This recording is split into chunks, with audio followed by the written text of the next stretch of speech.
First things first, Ice Trae sent the Knicks packing for vacation, then took a bow. Is Trae the NBA's new supervillain?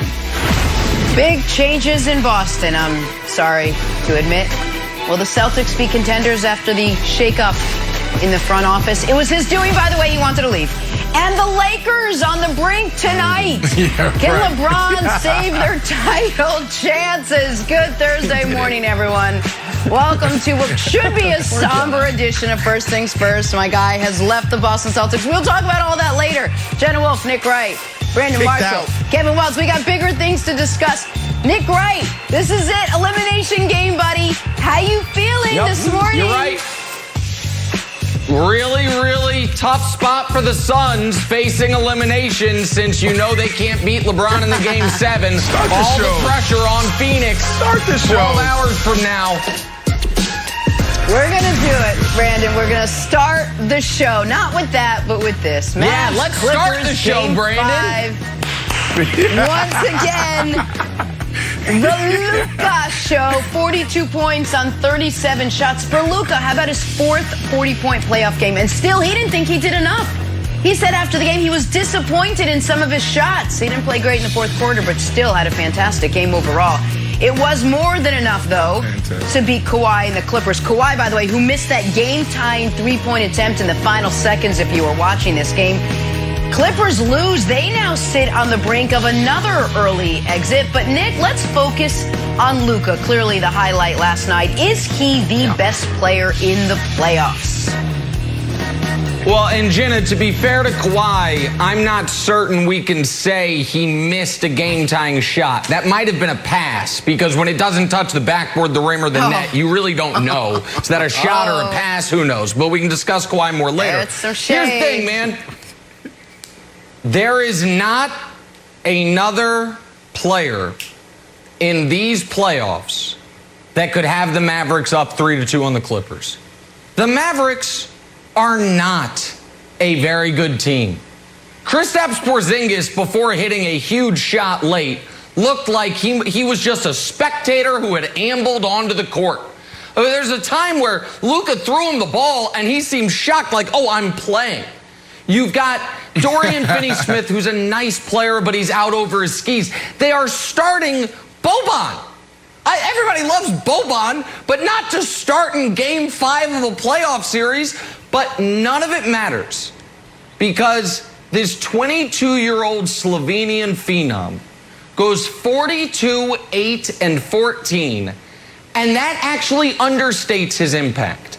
Two things really give you the true picture of his impact. One is a number, and the other is a feeling. The number is this: 6. That is the total number of baskets the Mavericks had last night that were not either scored or assisted by Luka. It's the third highest percentage of field goals scored or assisted by a single player in a playoff game in recorded playoff history, according to Elias. That's the number that tells you. The feeling that tells you Luka right now, this very moment, is playing at a higher level than any player in the league with respect to Dame, with respect to KD, with respect to Jokic, and the other guys have been great in the playoffs. Is the moment, Brandon, he tries to get a breather. The moment the Mavs are like, let's steal 2 minutes of rest for Luka, they look like a junior varsity team playing over their skis, like playing out of their league. He can't take a breather. It is reminiscent in so many ways of a young LeBron in Cleveland, where it's like, well, when he's on the court, we can compete with anybody, and the moment he goes off the court, we are totally screwed. And that's why he's wearing down in these fourth quarters. But Brandon, I think he's been the best player in the playoffs thus far. I think what he's doing is utterly and totally remarkable. Which is a huge problem for him, because he just had a big game and everything was on the shoulder. And now he's in this elimination game, and I don't know if he's going to have the stamina to run it back like that. That's going to be a problem. So, Nick, I want to go back to what you said earlier. So you said there's no player in the playoffs that can have the Mavs up 3-1 on the Clippers. Not even LeBron James, buddy? 3-2. You don't think LeBron James could do it? Not the way 3-2, excuse me. Not the You don't way think LeBron's played in these I think a fully healthy, fully functional LeBron, yes. The way LeBron has played in these playoffs, Luka's been far and away better than LeBron's been in these playoffs. Like, there's no argument there. Okay, well, here's the deal. I just wanted to make sure, because you never really talk about LeBron that way. But here's the deal. Luka's been sensational. I mean, you look at what he did to open the series, and then he, had the issue with his neck or his back, whatever's going on. Then he came back with 42 points. Sensational. Lights out. We saw him do this last year in the bubble. But the answer is Kevin Durant. Kevin Durant averaging damn near 33 points.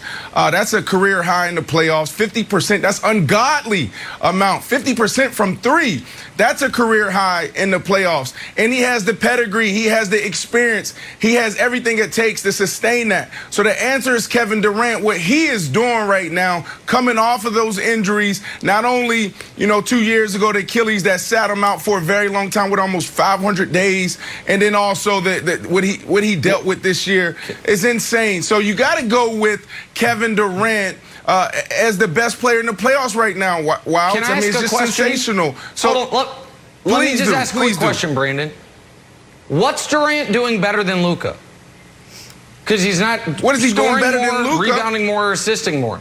Yeah, tell me. What's he doing better than Luka? He's so efficient. He's efficient. He's efficient. He's efficient. He's making the game look easy. He's doing what Kevin Durant has always done. See, that's the problem with superstars.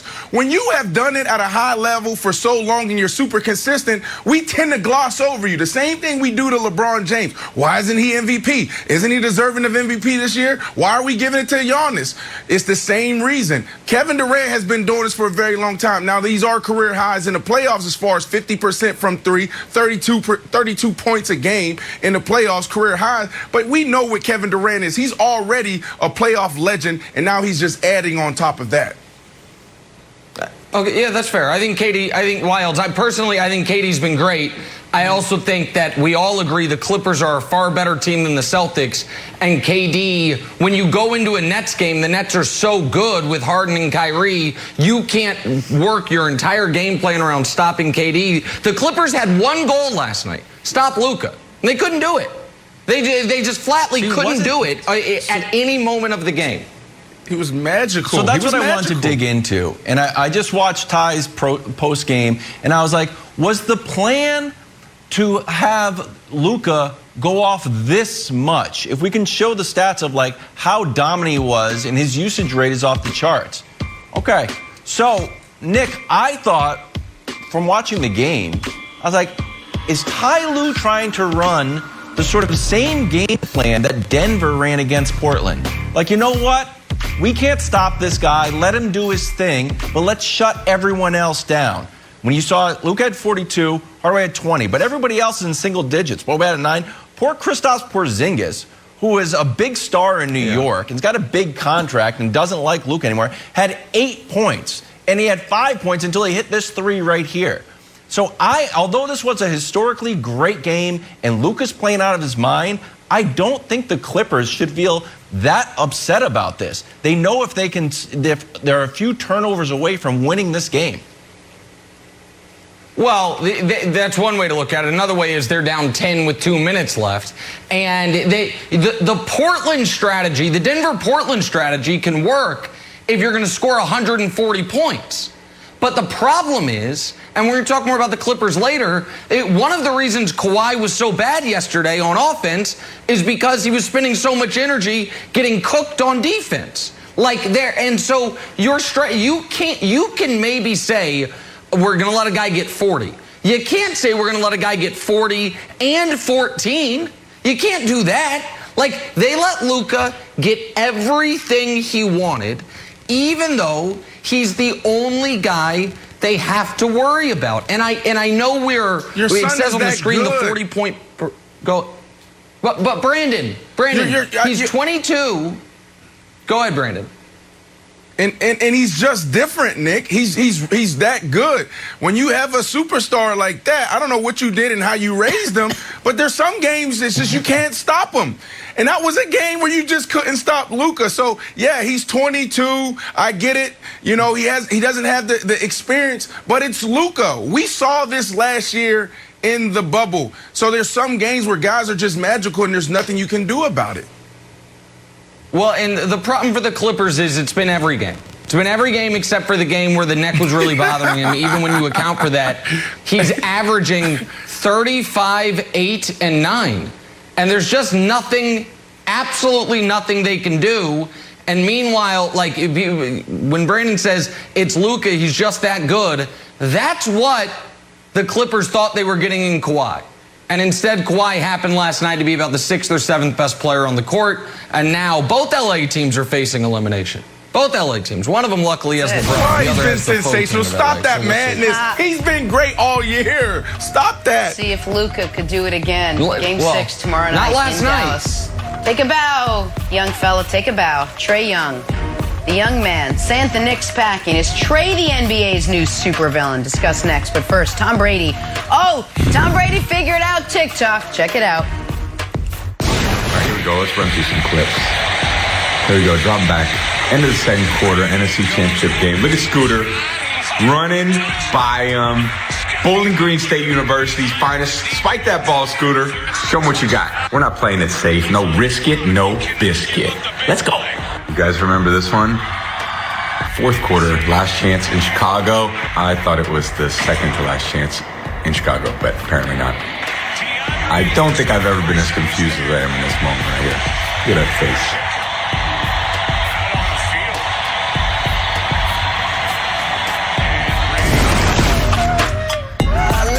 Play some drawing a blank. Let's start at MSG. Nick, you were at the Garden last night. Hawks and Knicks game 5. Clint Capella said before the game he'd send the Knicks packing. And then you know what he did? He helped send the Knicks packing. Trae taking a bow for the Garden crowd. Afterwards, here's how Trae explained it after the win. Leading up to this game, I know where we are. I know it's a bunch of shows around this city. And I know what they do when the show is over, so that's pretty much what it was. All right, Brandon, Trae Young's bow after eliminating the New York Knickerbockers was blank. Oof. Listen, legendary. As a player, this is what you dream of. You dream of these moments. When you're in middle school, you can't wait to get on the court with the big boys. When you hit the varsity level and you dream of those moments, taking on the crosstown rivals and knocking down the big shot and doing your thing after so the crowd can just excite you even more and you just even go to another level. So this is legendary for Trae. We're talking about MSG rocking and, you know, the crowd going crazy. Game 1, they're saying F you, F you, F you. Game 2, he gets spit on. Game 3, he just takes it to a whole nother level. So this is legendary, Nick, and these are the moments where the little kids are watching and they start doing this. They start mimicking this. I'm watching this game with my son and I'm trying to teach them the fundamentals of the game and what they're doing and being humble. So now Z and Zoe, when they make a big shot, what they're going to be doing is this. So thank you, Trae Young, for disrupting my parenting and what I'm trying to do at home. I love it, but they're just 6. They're going to be doing it. Oh, my goodness. Old man Brandon, think about the children. What example are you setting for the children? All right, so listen. I was there, and my answer is this is infuriating.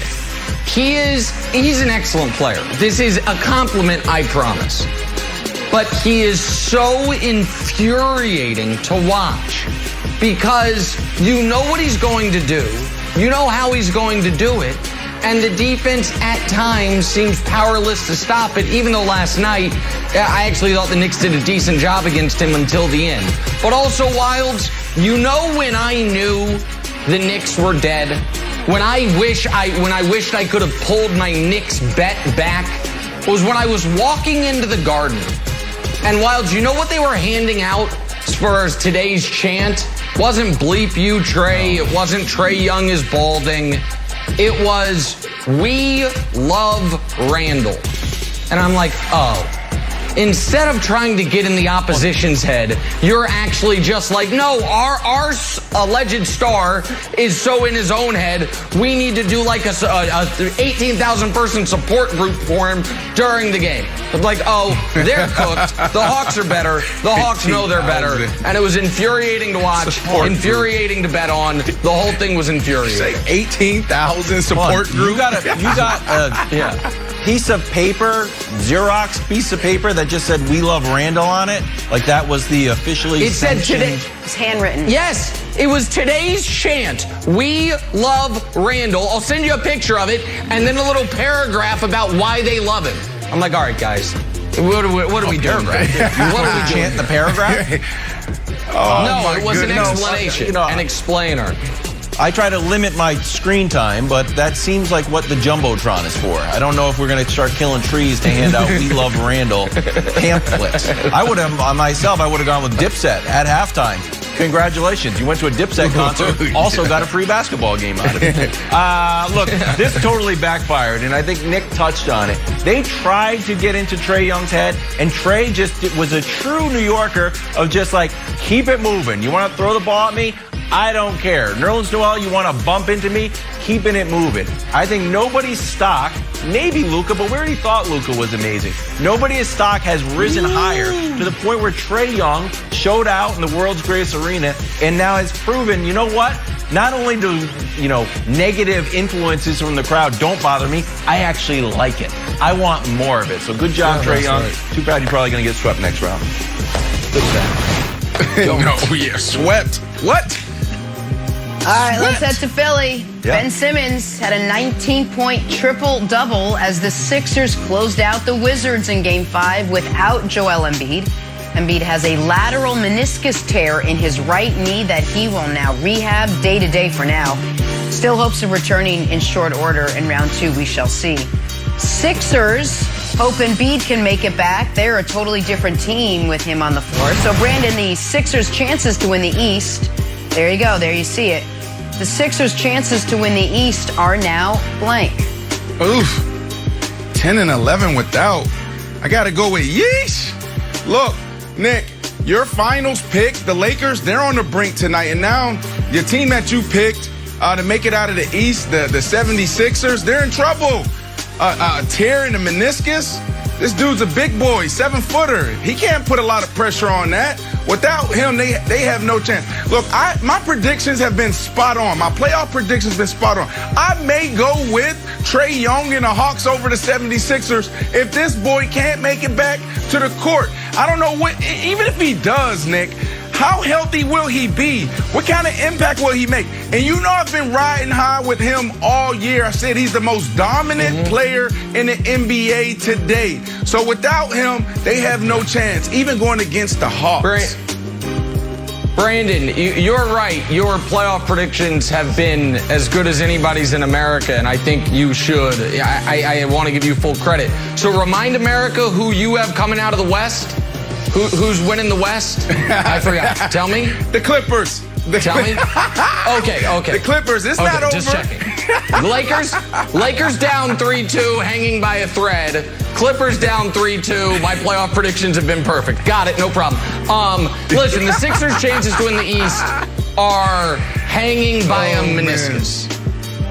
If he misses time in the third round, they're cooked. Now, and I know I'm a broken record on this, when I talk about the importance of the 1 seed, if the Sixers were the 2 seed, their season be over right now.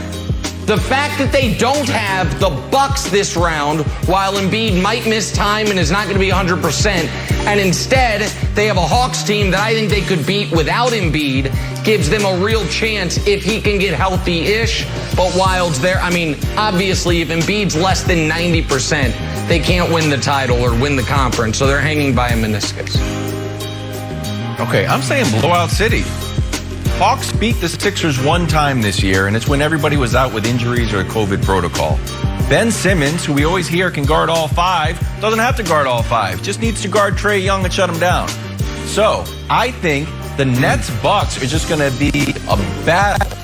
The Sixers can take care of the Hawks relatively quickly and then face whatever's left of a spent emotionally and probably physical team comes out of Nets. But I think the Sixers are in a very, very good spot. Like Nick said, it's the value of the 1 seed. Yep. All right, let's take a turn. That's Time true. for Wild's Weird and Wonderful in baseball. And how about the Dodgers last night? There was a lot going on, but if you watch this game, you saw 11 runs in the first inning. Cody Bellinger, 6 RBI in the inning, including 4 on the grand slam right there. Pretty wonderful. But Wilds, what else you got for us? Okay, I want to make this a real thing in baseball. So Marte goes down. I think you should celebrate this like a crossover, like an Iverson, Ty Lue type thing. You shouldn't just be like, oh, odd swing. No, this should be a moment that everyone jeers you and be like, oh, you got cooked. Oh, put him on the poster, broke his ankles. It should be more of a big deal. Moving on to the wonderful. We got another batter on the ground here. This one by a real hit-by pitch. Oh, Robles gets it. Ouch. Right in the bicep. It's okay. I'm strong. I got to take off all my gear, though. It didn't help me. Where'd you get hit? Right here. Oh, let me help you out. What the heck? No, don't do that. We're on opposite teams. What's going on here? So great job. That's the weird and the wonderful from the National Pastime Gym. All right, back here talking the LA Clippers. The Claw and company couldn't get it done last night at home in Game 5. Did they have any chance of coming back in the series? Discuss that next. First things first. Wasn't much they could do, Jenna. If you shoot from the... Back here talking Mavs Clippers. You can't say the Clippers didn't show up. All 5 starters ended up in double figures, but when push came to shove, they just couldn't stop Luka. And now the Clippers need to win Game 6 in Dallas and Game 7 at home to advance to round 2. Right? Or a two-way player. Road team has won all 5 games thus far. How about that? We got former Clippers guy, current Clipper, all-around Clippers guy, Chris Broussard here to break down his Clippers. No, Broussard, who do you blame for the loss last night? Well, look, obviously, a lot of people are to blame, but you have to start with the best player. I said it yesterday about LeBron on Undisputed. The best player gets most of the credit when they win, and the best player has to get most of the blame when they lose. So that obviously is Kawhi Leonard. 7 for 19 from the floor. He had been tremendous. We all know that, especially in games 3 and 4. He was unstoppable. And yesterday he laid an egg. You're at home. You have a chance to take total control of the series, and you go 7 for 19, 1 of 7 from 3. You continue when you guard Luka, which seems to be rare. But when you do guard him, you got no answer for him. And in that corner 3, I'm not always jumping on somebody for missing a game-winning shot or potential game-tying shot as that was. But it was just a bad shot. Obviously, it was heavily contested because he pump-faked initially. And then he airballs it. And so that Kawhi is the most to blame. He wears the lion's share of it. Paul George carried him at times. Obviously, 10 points in the fourth quarter. Looked really good at times. However, he had 2 big turnovers late, in the last 5 minutes. And so he's not blameless either. But I got to put most of it on Kawhi Leonard. So, yeah, and Kawhi Leonard from the same spot on the court that Paul George hit the side of the backboard. Kawhi Leonard one-upped him and said, I'll just hit none of the backboard or the rim or the net or anything. I'll miss it by 2 feet. So here's the thing. Kawhi had been great. He was good-ish in Game 1. He was spectacular in Games 2, 3, and 4. And he was bad yesterday. Now, can we give a guy a bad game? Absolutely. Do we need to acknowledge it was a bad game? For sure. Do we need to have the discussion? What would a first-round loss do to Kawhi Leonard's legacy? Of course not. It'd be idiotic. We would only do that to LeBron James, but it's what Kawhi's staring at. It'd be, by the way, the 2nd of his career. 1 shy of Michael Jordan's 3, but of course 2 more than LeBron's current 0. That's neither here nor there. So Kawhi gets the lion's share of it, but the other people who do are Lawrence Frank and Michael Winger. And can we show the layup missed? Because what you're going to see is when Luka has a bad turnover late, you'll see Kawhi never go inside the 3-point line. But what you'll also see is Terrence Mann get the ball, give it to Paul George. Paul George inexplicably gives it right back to Terrence Mann. Terrence Mann then passes to Nick Batum, missed layup and missed tip in Tim Hardaway. Kawhi's out there on the periphery. So should Kawhi go get the ball? Maybe, yeah. But why do I say Lawrence Frank and Michael Winger? Because they built this roster. And somehow, in the final minute of a 1-point Game 5 playoff game, your best options are Nick Batum and Terrence Mann, 2 of your 5. I've been saying it all postseason. It's not a great roster. You've got a great player in Kawhi. You've got a very good player in Paul George. I thought before the series that would be enough to beat the Mavs, who have one great player and then a bunch of guys. But it's not, because they can't slow down the great player on the Mavs. He's averaging 35. And in the biggest moment, Kawhi had his worst game. And it's like, oh, but they have playoff Rondo. And it looks like, oh, playoff Rondo, what's he doing? Oh, 6 points, 6 assists per game on 35% shooting. Oh, but they've got Patrick Beverley. No, he doesn't play anymore. Oh, they've got Reggie Jackson. He had a great third quarter last night. Give him credit for that. And so Kawhi's going to wear it, Brandon, because he was bad yesterday. But this is not a championship roster. It's never been a championship roster. And we now have 3 rounds of the playoffs showing us from last year and this year, they've never gotten the roster right. Right. All right. So let's reset the table real quick, because I want everybody that's watching right now to understand this and know that everybody on this panel picked the Clippers to win this series.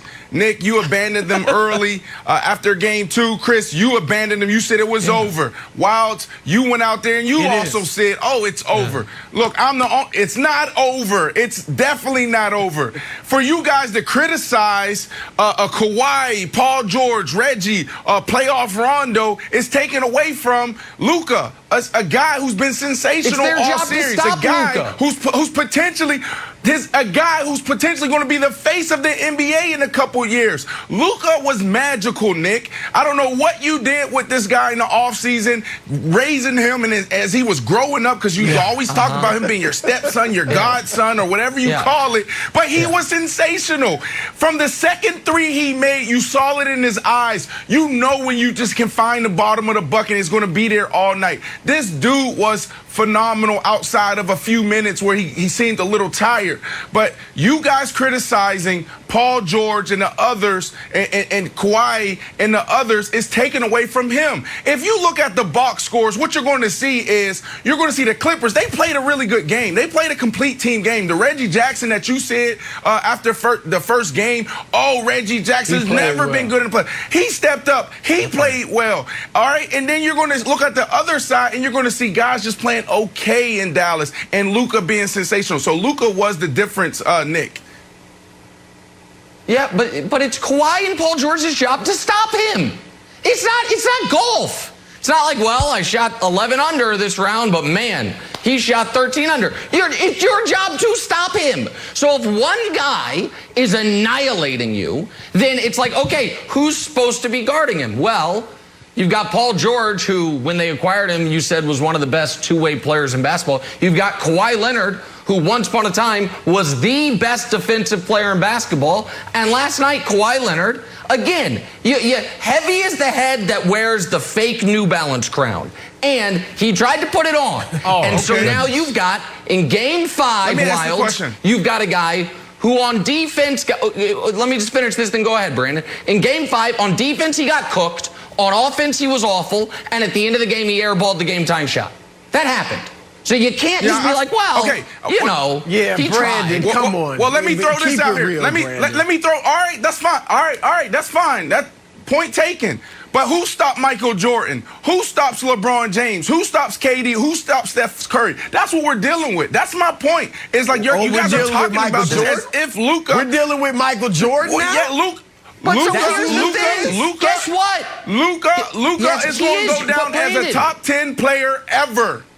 If he all continues time. this, That's right. he's gonna go down as a And Luka. guess what? Slow down. But hold on. But guess what? Wilds. You know who stopped Michael Jordan every single year in the playoffs? The Celtics or the Pistons or whomever the hell until Jordan got great teammates. You know who stopped LeBron early in his career? No, hold on. I'm not. This isn't a shot at Jordan. My point is, Broussard, that when Jordan was on a team with 0 other All-Stars, no matter how great he was in the playoffs, his team lost because the other All-Stars showed up for the opposition. KD got bounced in round 1 early when he didn't have other guys. LeBron, of course, LeBron didn't get bounced in round 1. It's the benefit of being the greatest player ever. But still, he wasn't winning titles. He's about to. Wilds. Luka's not supposed to do this. He is, and if he is going to do it, Kawhi is at least supposed to match him. Kawhi is in his prime of his career, 29 years old, trying to win a title after a failure of last year. And after playing great in games 2, 3, and 4, he was terrible. There's no way around that. We can't treat him like he's a charity case. He's a great player who had a terrible game and airballed the game-tying shot. Okay. Here's the weird thing. For the fifth reason time. why I think the Clippers should have some optimism. And I want to dig in on, you're like, Luka's not supposed to be able to do this. Luka doesn't necessarily have to do this. Remember the guy called the Unicorn? Oh my gosh, what a star. He was at Madison Square Garden. We've never seen a player like this. He's 7'3". Does he keep on growing? He can hit threes. He's supposed to be amazing. And he had 8 points last night. And guess what? He doesn't really like Luka. I think this actually bodes poorly for the Mavs. Meanwhile, the Clippers had 5 guys in double digits. And I know we want, at the end of the game, Broussard, the stars to have the ball. I totally get it. You want Kawhi to have the ball. You want Paul George to have the ball. But if you ask Ty Lue, or you ask any of the guys on the team, like, hey, what about, I know we want Kawhi to take the last shot or the, game-tying shot, but what if I can get Nick Batum, a 1-foot shot? Is that okay? A 1-foot layup, Patrick Ewing style? Can he do that? You'd be like, you know what? That's okay. I'm not going to kill Lawrence Frank for building the roster because Nick Batum is incapable of making a 1-foot shot. I think that's okay. So the fact that the Clippers had 5 guys in double digits, moved the ball around, and the Mavs got 1 guy, I think Ty Lue can sit down and be like, you know what? Let's stop Luka. We're sharing the ball enough, and we can come back and win 2 games in a row. Look, there's so much to address. First, you're right. Terrence Mann should have shot the layup, number 1. He should have shot that layup. Nick Batum should have hit it. I'm glad you brought up the Knicks and Patrick Ewing because it did remind me kind of Charles Smith missing those layups against the Chicago Bulls. So I hear where you're coming from. The best player does not always have to take the last shot. Nick, I'm not here to defend the Clippers front office, but you are off the rails, okay? How's the Lakers roster look when you take Anthony Davis off of that? All right, or take their 2 best players off of that? I mean, I can go all the way around the league and see a lot of teams that if I take away their 2 best players, they're struggling. Who's missing? No. They're all there. Nick, no, what I'm saying is if I take away the 2 best players off the Clippers, I'll take the Clippers roster against the Lakers roster. I know you think THT is TNT. He's not, all right? They should have went out and got defending the Lakers roster. Then they wouldn't be on the brink of elimination. Defending the Lakers roster? Listen, the Clippers don't need to worry about the Lakers roster. We can pick on a lot of teams if we take their 2 best players off. That's all I'm saying. So I just think that was unfair. All right, now, this series, the Clippers are hanging on by their chinny chin chin, all right? They're not dead. They've got a little life. But my prediction is the Mavs close them out in 6. Brandon, I'm sorry, but you'll have to stop bragging after that. Oh, my goodness. Listen, they've played 11 games in the last 2 years of the playoffs. In 2 of those games, Luka got hurt. In the other 9 games, Luka is averaging 36 points, and the Mavs have won 6 of them. Or I'm sorry, 5 of them. So, when Luka is healthy, the Clippers cannot beat them back-to-back. Can't do it. So, Brandon, oh my goodness. I'm just curious. Okay, all right, are you listen, still picking the Clippers? Listen, I'm not going to debate. When we get this deep in the conversation when it comes to basketball, I'm going to let you and Chris go deep there. I'm going to let you guys know how this thing is going to play out the rest of the way. Because, I said earlier, my playoff predictions are spot on. So Luka and the Mavs come out, they win games 1 and 2. What happens? Kawhi, Paul George, Ty Lue, their back is against the wall. They come out, they win game 3, they win game 4. Now all of a sudden, let's go back to game 3.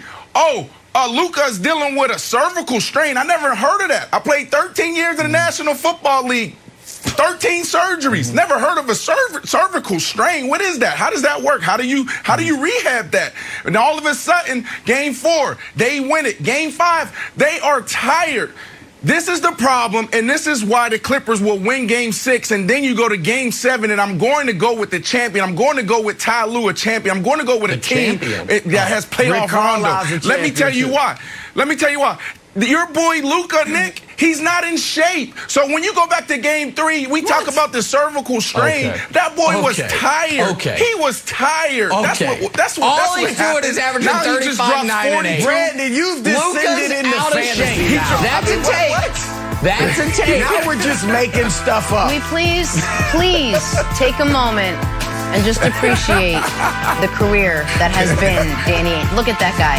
He's done so many great Jazz things. assistant. Changes Good job, plenty in the front office in Boston. Future Hall of Famer. Will it turn the Boston Celtics into contenders? UCF with a new guy needs at the helm? you. We discuss next. First things first. It'll be great for recruiting. Come to UCF, Danny. Back here with Chris Broussard, and we are talking about my beloved Celtics. And apologies to our viewers if I struggle trying to get through this read. So yesterday, the Boston Celtics announced that President Danny Ainge was retiring and that head coach Brad Stevens is going to take over basketball operations. So the Celtics now looking for a head coach. Maybe Danny, I don't know. Maybe Danny Ainge, maybe it's him. Here is Danny Ainge on the big announcement yesterday. They've had a lot of ups and downs and fun and sad losses. And, today is not a great day. I wish we would have, finished the year on a much better note. But I feel like there's so much hope in the Celtics going forward. One of the benefits of moving into this new role is I've got a good idea of what we do and don't do well, and what can accentuate some of our, best players. And so there's a lot of work to do. There's a lot of work ahead. We are in a good place. We have a lot of really positive things. And, it's our job to capitalize on that.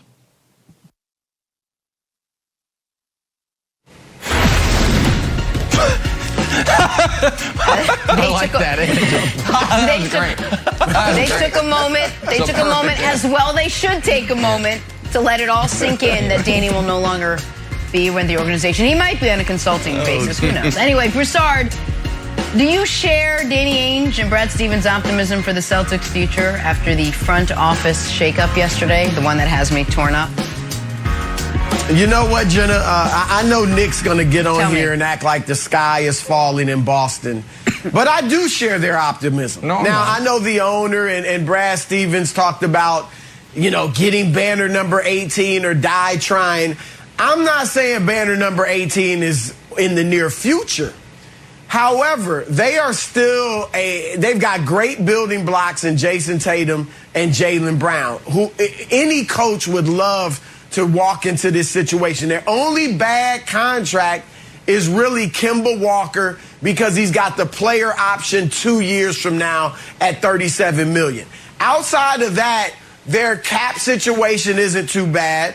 And as I mentioned, they've got the 2 building blocks. When I look at the East, the only team that definitively is ahead of them for the foreseeable future, well, not even foreseeable future, next few years, is Brooklyn. But Brooklyn is older, and we'll see how long they stay together. Let me finish, Nick. Milwaukee, yes, they're better than Boston. but I'm not yet convinced they're world beaters. Their go-to guy is Chris Middleton. Their best player, Giannis, who's phenomenal, can't shoot. And that's a problem. And it's been a problem in the playoffs. And until he rectifies it, we're going to continue to harp on that. And then Philadelphia, yes, with Joel Embiid, they're better. But who knows what Joel Embiid, how available he's going to be, not only this season, but for the foreseeable future. So when I look at those things, I say, you know, Atlanta's nice, but they're not scaring me if I'm Boston. With Jaylen Brown and Jason Tatum, I like the building blocks. They got to bring in the right coach. I like some of the names I'm hearing. Chauncey Billups, Sam Cassell. They should throw Mark Jackson in there too, although they won't. But I think they hired the right coach. I do think their future is bright. They'll be contenders. They'll be relevant. They'll be in the hunt. Contending for what? The second round of the playoffs? Yes. For championships? No. Listen, there's only 16 teams in the conference, and 3 of them are clearly better than them right now and going into the future, and that's not even including Miami, and Miami always has another move coming, and Miami happens to have the advantage of being a city NBA guys actually like playing in, as opposed to Boston, which is the opposite of that. Listen, if you would like to hear a Danny Ainge hagiography about all the amazing things he's done, hit me up on Twitter. I've got some great podcasts I can recommend for you from folks Danny Ainge's been feeding info to for a decade, and now they're devastated that he's gone. But the reality is that Danny Ainge oversaw the least successful 20 years in the history of the Celtics franchise. The reality is that Danny Ainge somehow, after always coveting assets, walks out the door with the Celtics having 0 future assets in the plus column. They don't have any extra first-round picks. They don't have any great young player coming up the pipeline that we just drafted. They have Tatum and Brown. And Tatum and Brown are excellent, and Tatum and Brown are good enough to where you should be like, man, we should be in the second round of the playoffs if everything works out well. Say it again, Broussard, that last part. And they're young, too. I'm not being They're young. No, yeah, Tatum and Brown are young. But I mean, they don't have it's not like they're like, well, and we have this blue chip Michael Porter Jr. type guy from 2 years ago. That is, Romeo Langford ain't that. Peyton Pritchard ain't that. Grant Williams ain't that. And so what happened to Danny Ainge, Wilds, was his biggest strengths ended up becoming his biggest weaknesses.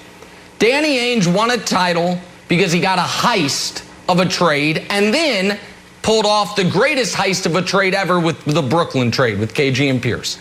And after that, that became his biggest weakness because he would never make a trade unless there was going to be a heist. And heists don't happen that often. And Danny Ainge's biggest strength at one point in time was his team held over LeBron. LeBron couldn't get through him. And then LeBron got better, and he ended Danny Ainge's season 5 times. And then Danny Ainge's biggest strength was, I finally got my superstar. I'm trading for Kyrie. And then Kyrie Irving stomped on that stupid Lucky logo and ended his career. So what was his greatest strengths all came back around to his greatest weaknesses, and now he's gone. And he's going to go run Utah or be a consultant there or whatever it is. And I'm sure all of a sudden we'll hear about how Utah was this close to getting Anthony Davis and this close to getting Kawhi Leonard, because he was always this close to getting a guy who then won the title while his team was always looking long-term, which was little, they had more long-term than other teams because they had longer off seasons than other teams. That's what it was. Yeah. So, but congrats on a good run, I guess. I feel like I'm in the middle of you and Broussard, because I think Danny Ainge is a classic story of happiness is reality over expectations.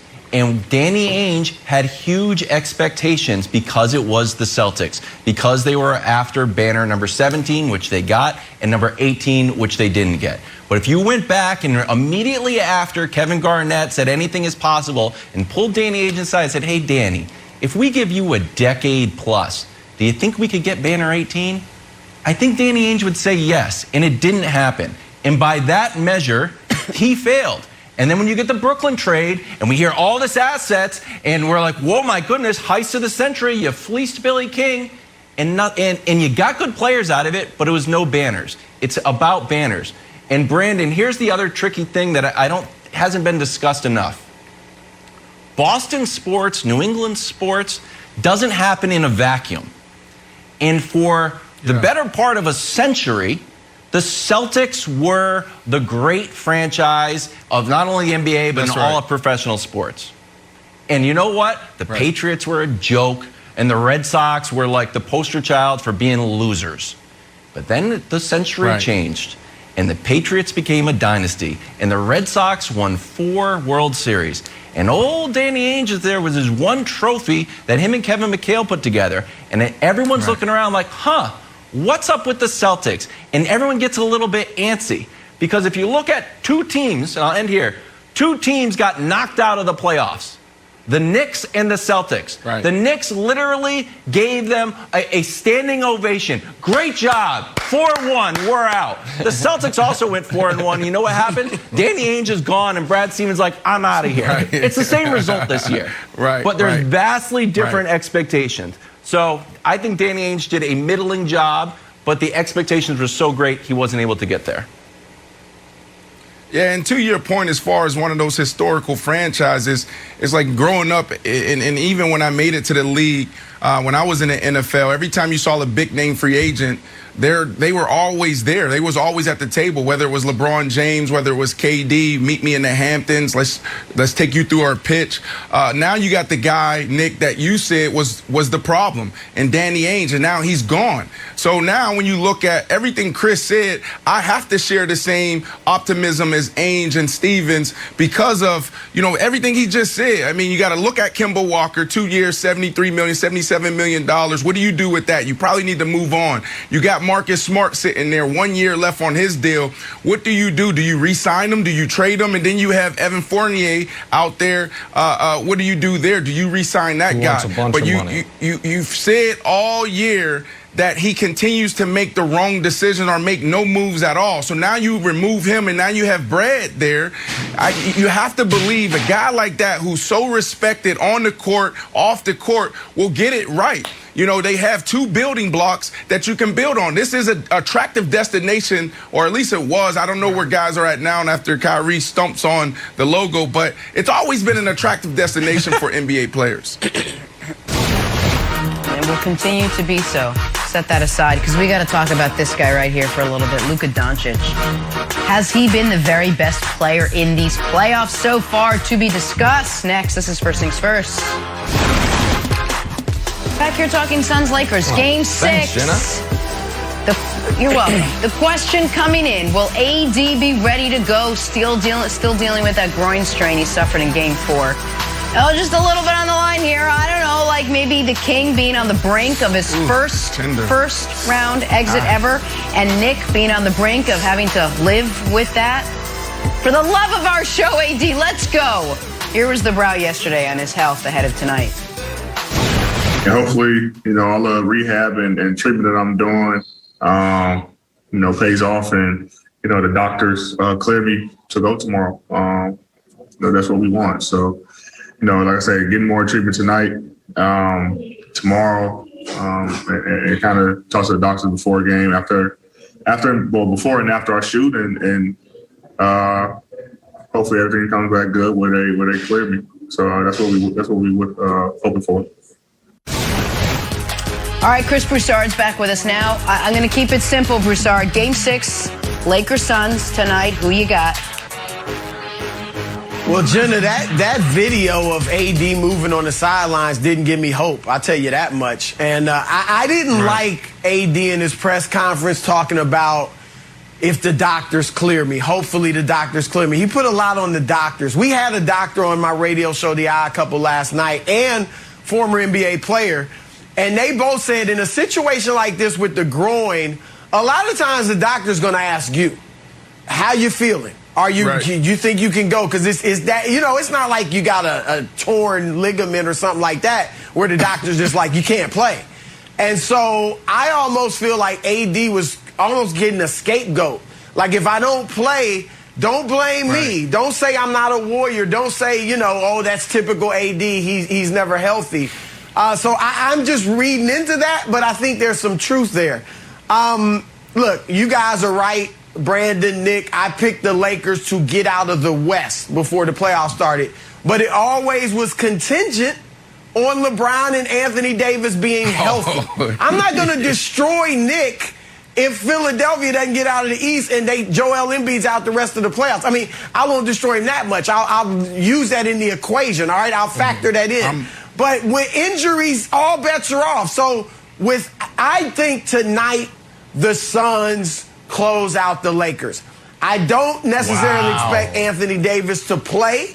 So without Anthony Davis, I definitely think Phoenix beats them. With Anthony Davis, even if he plays, I just don't think he's going to be able to be effective because obviously the groin is a problem. But remember, before he injured his groin, he was dealing with the knee injury. And he was questionable for Game 4. And he wasn't effective before the groin injury. He was 2 for 9, 6 points in 19 minutes. So even if AD can play, I don't think he'll be able to be very effective, and I don't think he'll play long. And I think at this point in his career, I don't think LeBron can just carry a bunch of role players, some of whom aren't even playing well, like Dennis Schroeder, who gives him a goose egg. I don't think he can carry them over a team where 3 of the 4 best players without AD are on the other team. Chris, I'm absolutely going to destroy you. All right? I hear what you're saying. If Philly doesn't make it out, so you're not going to crush Nick. No. Let me tell you why I'm going to destroy you. Because all year I've been saying you can't count on AD. Right before this series started, I said I'm going with the Suns because you can't count on AD. You chose to go out there and pick these boys. You chose to believe in AD. He's been unhealthy all year. He's been inconsistent all year. So, yes, I'm absolutely going to destroy you. I'm going to destroy Nick and anybody else who went out there and picked this team. They weren't a great team down the stretch. We know that.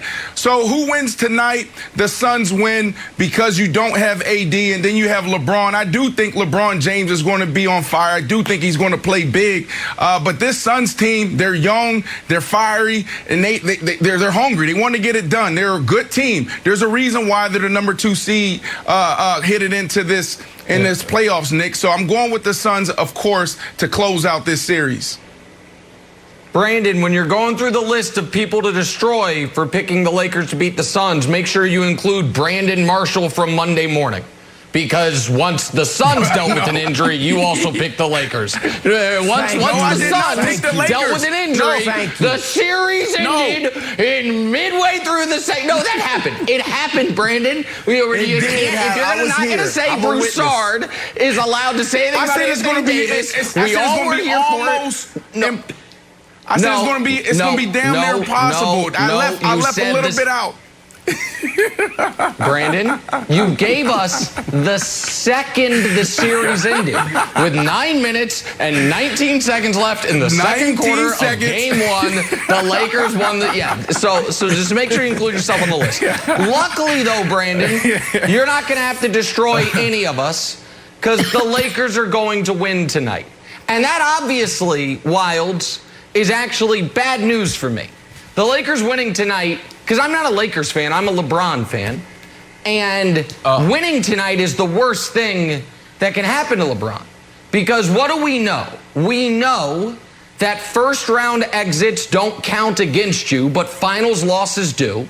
So by winning tonight, you're still eligible for a finals loss. So that's no good. And we also know that being the greatest player ever is not actually about being the greatest player ever. It's who is the most similar to Jordan. And one place that Jordan has LeBron just cooked is first round losses. He's got 3 of them. LeBron's got none. So by winning tonight, LeBron's not going to have the opportunity to get to 1. And it's like, well, if I do it 2 more times, then I've equaled Michael. But the Lakers aren't going to lose. This is very simple. Here's when series are at 3-2 Wilds, there's 3 questions you should ask yourself. And if the answer to all 3 is the same, then picking the series is very simple. And if there's some divergence, then you got to think on it. First question is, who's up in the series? Second question is, who is the home team in Game 6? And the third question is, who do you trust more in Game 7? So For example, Clippers, Mavs. The Mavs are the answer for all three. The Mavs are up in the series. The Mavs are home in Game 6. And at least for me, the Mavs are the team you trust more in Game 7. That is a very easy series to pick. Denver, Portland, a little more complicated, right? Denver's up in the series, but Portland's the home team in Game 6. And who do you trust more in Game 7? I don't know. We've seen both these teams win in Game 7. We saw Portland win a Game 7 in Denver. We saw Denver win a couple Game 7s last year. So it's a bit of a coin flip. This series, who's up in the series? Phoenix. Who's at home in Game 6? The Lakers. Who do you trust more in Game 7? Well, that is obvious. The team with LeBron. And being down 3-2 Wilds historically is really, really bad for every team, except for teams with LeBron James on them. And we can show you those numbers over the last decade just real quick, and then I'll throw it to you, Wilds. Can we show that full screen? Over the last decade, 8-1, down 3-2 in the playoffs. There's won 4 of those series. The one he didn't win was the 2015 finals, where his second best player was Mozgov. He scored 30 points in every single one of those games, Wilds, except for one. The one where he didn't score 30 was a Game 7 of the finals, where he had a triple-double and the greatest defensive play in the history of the league to beat the 73-win Warriors. So I'm going to go with LeBron tonight, Wilds. And then we have a Game 7, which means, let's be honest, both teams are facing elimination tonight. The Lakers are facing elimination, and the Suns are facing elimination, because you can't beat LeBron in the Game 7. Okay. A quick question for you, buddy. When you were sort of laying out that argument, were you trying to convince me, Brandon, Jenna, and Broussard and all of America? Or were you trying to convince yourself? Because as soon as you start talking about Jordan legacy and first-round exits, I get a little, I'm like, uh-oh, Nick is nervous. Because sometimes we ask, is Nick nervous about blank? And he's like, I'm never nervous. And to the point where in the morning meetings, we're like, you know what? Stop asking the question, because he's going to say he's not nervous. He's always going to say he's not nervous. But once we start hearing about legacy talk, once we start hearing about Jordan talk, that's when you get nervous. And I know you have all your stats, and they were very impressive. But we also had a stat that LeBron doesn't lose back-to-back games in the first round. And that happened too. And Broussard, I'm going to throw it to you to just keep Nick quiet for a second. You can take him off the screen, push him off. There we go. Okay, Broussard, here's the thing I'm worried about. I think this game's going to be over in the first 10 minutes if the Suns come out and push it. The championship DNA sword cuts both ways. We always talk about championship DNA. They know what it takes. Here's the thing. You know what it takes, so you might know if you don't have what it takes. And LeBron's not in zero dark 30 mode. LeBron's out there tweeting about awards that his tequila won. I'm not sure that when LeBron looks down the road and says, you know what? We don't have what it takes. We don't have what, and if the Suns come out fast and early, I think the Lakers could just give it up a little bit. That's my prediction, first 10 minutes. I don't think LeBron will throw in the towel. I think he'll go down swinging, but the rest of the guys just aren't that good. And Nick can bring up all the Game 7s and all that, and LeBron has certainly been tremendous in elimination games. But what he didn't bring up was this guy named Father Time. All right, and I'm not saying Father Time has tackled LeBron. Guy. He hasn't tackled LeBron, but he's knocked on the door and he's walked in. He's in the house now. And it's evident. LeBron has been aggressive. LeBron has been aggressive for 2 quarters this series. All right, the third quarter in what was that, Game 3, when they kind of looked like they took control of the series. Yep. He was going to the hole, taking Jay Crowder at will. I loved it. But remember, the first half, he was passive. And then he was aggressive in the first quarter of Game 5, but wasn't delivering.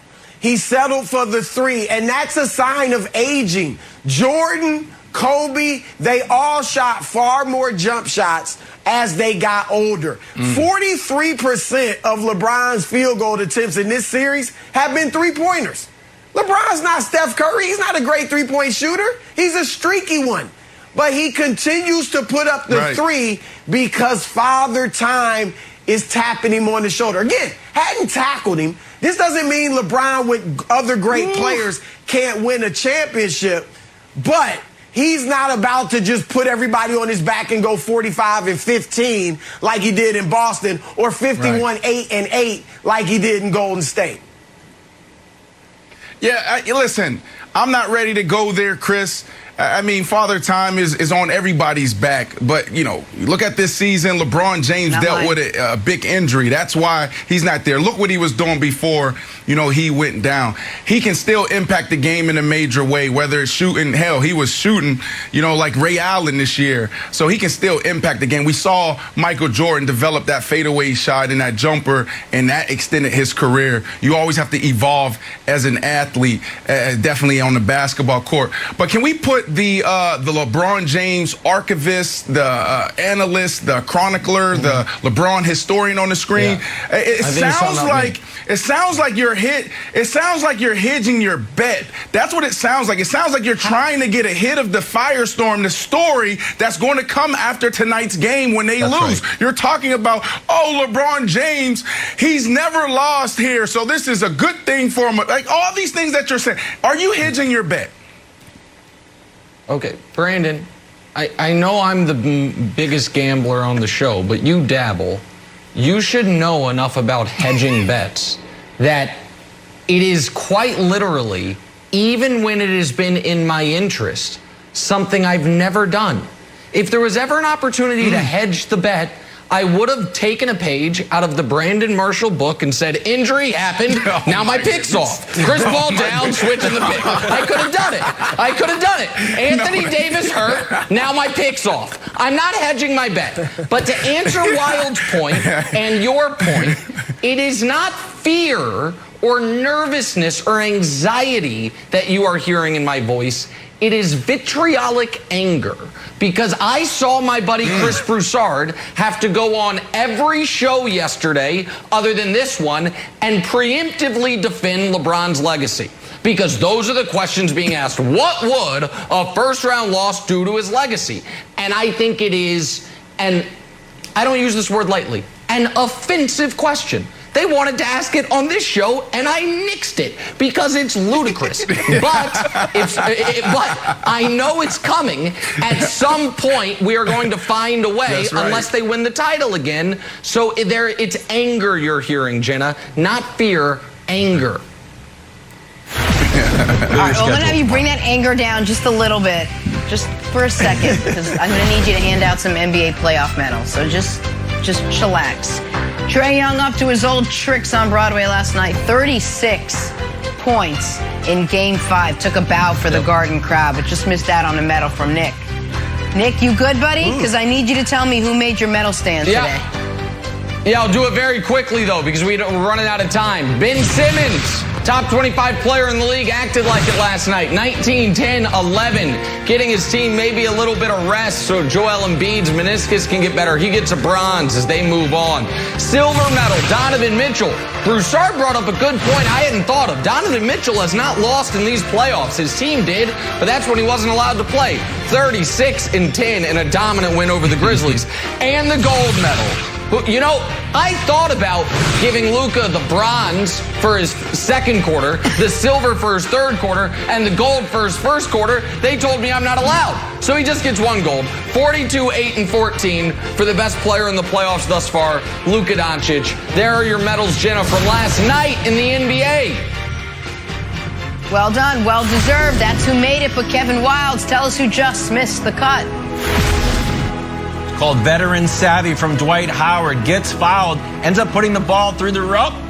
He wants to count it. Count that. That should count. Tells the ref to count. Ref a little confused. Like, not actually. The ball's got to go in the other way. But you know what? Worth the shot, Dwight Howard. No penalty for trying. So Dwight Howard just missed the cut. He's like, oh, this went that way. Back talking the fall of the LA Clippers. Are they cooked after getting beat by Luka last night in Game 5? Have that for you next. Broussard, thank you so much, buddy, as always. Suns-Lakers Game 6 featured on the free-to-play Fox Bet Super 6 app. Download the app, answer 6 questions about tonight's game for your shot at $1,000. How about that? Time now for stories to start your morning, sponsored by Ram Trucks, built to serve. And we are talking last night's Game 5 between the Mavs and the Clippers in L.A. Can't say the Clippers didn't show up. All 5 of their starters ended up in double figures. But when push came to shove, you just couldn't stop Luka. Luka finished with 42 points. And the Clippers now need to win Game 6 in Dallas and Game 7 at home if they want to advance to round 2. All right, Nick, what do you think? Is this series over? Well, Jenna, they won't have to win Game 7 at home because there won't be a Game 7 at home because Dallas is beating them down. Listen, if Luka's healthy, they can't beat him. And we saw last year that the Mavs with a younger, less experienced, less polished Luka was right there until he got his ankle mangled, and Kristaps, who actually was good at the time, got knocked out of the series. And this year, we have seen in the 4 games that have been played where Luka was functional, the Mavs are 3-1, and Luka's averaging, well, he's averaging for the series 35. If you take out the 19-point game when he was hurt, it was more like 38 per game. And the problem for the Clippers, well, there's a lot of them, Brandon, but primarily last night was their guy that is supposed to be able to look eye to eye with Luka wasn't any good. He airballed the game winner. He was 3 of 10 in the second half. He was 6 of 17 for the game. He had 5 turnovers. The reason I picked the Clippers before the series, Brandon, was I was like, okay, Kawhi and Luka will basically cancel each other out.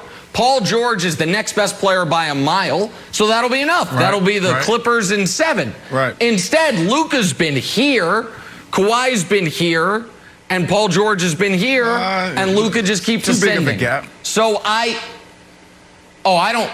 After last night, it's not. Prior to last night, Luka and Kawhi were close. But after last night, when Luka goes 42, 8, and 14, and Kawhi's bad, that gap lengthens. So I think this is the LA team that won't overcome a 3-2 deficit. I think the Mavs win the series. Different team, and this year they've been great all year. I mean, this is a top 10 offense, top 10 defense. They shoot lights out from 3. This is a different situation, Nick. This is not the team that you saw in a bubble last year. Here's what I have happening. This is going to go to Game 7. This is what's going to happen in this series. I truly believe this game, Game 6, Luka will not have the stamina to get the job done. We saw that in Game 4, 19 points. He looked tired. Now he has a cervical strain. I don't know what the hell a cervical strain is. I played in the National Football League for 13 years. Never heard that or saw that on the injury report. So I think it's a stamina issue for him. And then when you get to Game 7, I have to go with the experience, Wilds. I have to go with Ty Lue. I have to go with Paul George, who's no longer playoff P or playoff Rondo, and then Kawhi, who we all know his pedigree. So it goes to Game 7, and I go with the experience, and you have the Clippers going to the second round. So that's what's going to happen in this series. Okay, I think the Clippers can come back. I think the Clippers will come back because this is not advanced NBA defense conundrum. How do you stop Harden and KD and Kyrie? You're like, holy cow, I don't know how to do that. How do you stop Giannis, and then Middleton's good, and then PJ Tucker's corner threes? Oh boy. This should be like beating the Trailblazers. How do you stop Dame? And if you can't stop him, stop everybody else. That's it. Luka is out there running an offense when there's one good kid on the high school team and everything runs through him. Here's a play that you don't see in the NBA. Dribbling around in a circle and shooting from the top of the key. You see that at pickup games, and then you don't want to play on that guy's team, which might be true about Kristaps Porzingis. So, Nick, I just think the unlocking this is, I don't know if there's an answer for it, maybe putting the defensive player of the year from 2014, 2015 on the guy who's scoring all the points. Didn't work. Well, They try tried harder. that. Put Paul George on him too. Here's the Let thing. Boban beat you. Here's the thing. Luka, here's how great Luka is and how great he's been. The biggest weakness in Luka's game is his defense. And last night, Luka was so good on offense that he was great on defense. What do I mean? He wore Kawhi Leonard out. Kawhi tried to guard him. And so Kawhi was the one who didn't have the stamina.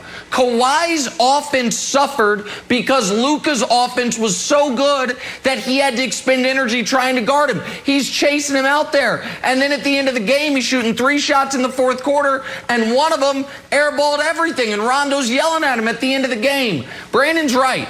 Brandon is right. This is not last year's Clippers. Last year's Clippers made the second round. This year's Clippers cooked after round 1. My large adult Slovenian son has been the best player in the playoffs, Brandon. You should have worked more with him on his stamina as you were raising him. He doesn't have the stamina to sustain. He doesn't have it. Seemed to have it last night. Undisputed starts right now. See you tomorrow, everyone.